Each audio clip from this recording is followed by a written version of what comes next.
big dog? What's up, my man? Hey, first archery shot ever. Oh, that was cool. 40 yards with an 80-pound compound bow. You got it right in the fucking vitals. It was cool. That's an amazing thing. You should probably quit now. Yeah.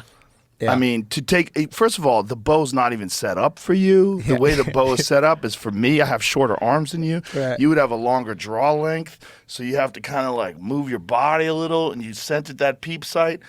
Bro, that's a long shot for a first shot ever in a bow, 40 yards in an indoor range, and you got it right in the vitals. Yeah. Now, what were you thinking when I struggled to pull it back? Normal. It's weird. That is a awkward. common thing that happened. Yeah. Oh, you didn't have any excuses at least. Brian Callen had a fucking... Wait, what did he say? Reading a scroll of excuses. What did he say? My labrum. It's probably technique, you know. So, and like, no, it's a strength thing. Yeah. I mean, it is technique, but it's just 80 pounds is 80 pounds. Yeah. It's a lot of weight. I have a new respect for bow and arrow folks. It's hard. Yeah. It's very hard, but it's really satisfying. Like, it puts in perspective, like, the people who can do it on horseback. You know, you see it in the movies and shit like that. And I don't know why I didn't think it was that hard. But yeah, that's a next level thing. The horseback thing is crazy. The Mongols would time their shot when the horse was in the air. Yeah. So when the horse was in the air, then they would mid gallop. Release it. Yes.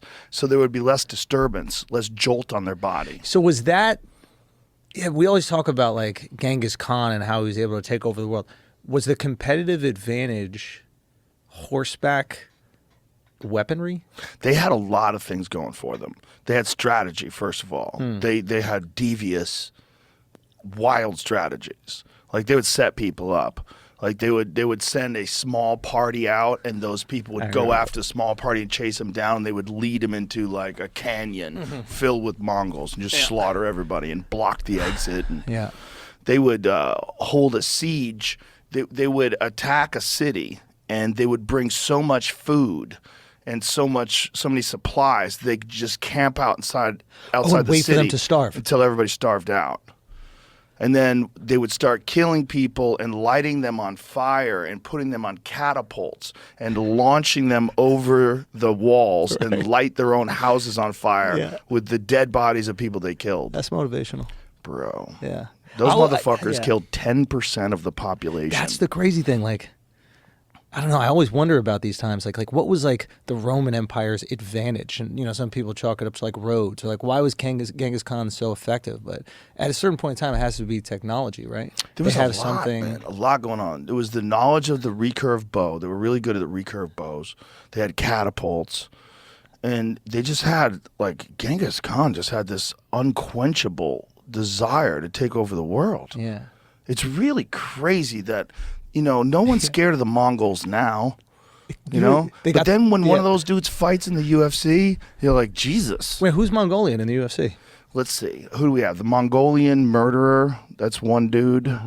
But there's people from that Caucasus region of the world. Like, there's a lot of people from Kazakhstan and Dagestan. So all the stands are remnants those guys of the Mongolian that look Empire. a little Asian. Yeah. Yeah. Rachmanov. Yeah, Shavkat Rachmanov. Yeah. Woo! Yeah. Kind that of a beast. motherfucker's so good. Yeah. But they're just so tough over there. It's just crazy that they took over the whole world at one point in time, and then it all went away. Like, that's a lesson for America to learn. Because Americans have this idea that we are the centerpiece of the military of the world. This is it. This is the baddest fucking army that's ever existed, bro. No one's going to stop us.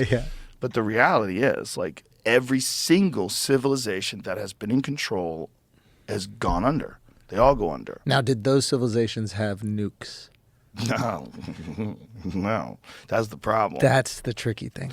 Yeah, the problem is if we go out ugly. But unless China is clever and they slowly dismantle our power grid and slowly pollute our country with, like, bombing chemical factories and do it slow over a long period of time. Like, if you were a real conspiracy theorist, like one of them Reddit tinfoil hat. Let's go deep, my boy. You would think that China would not do a big thing, but a constant series of small things that people get accustomed to.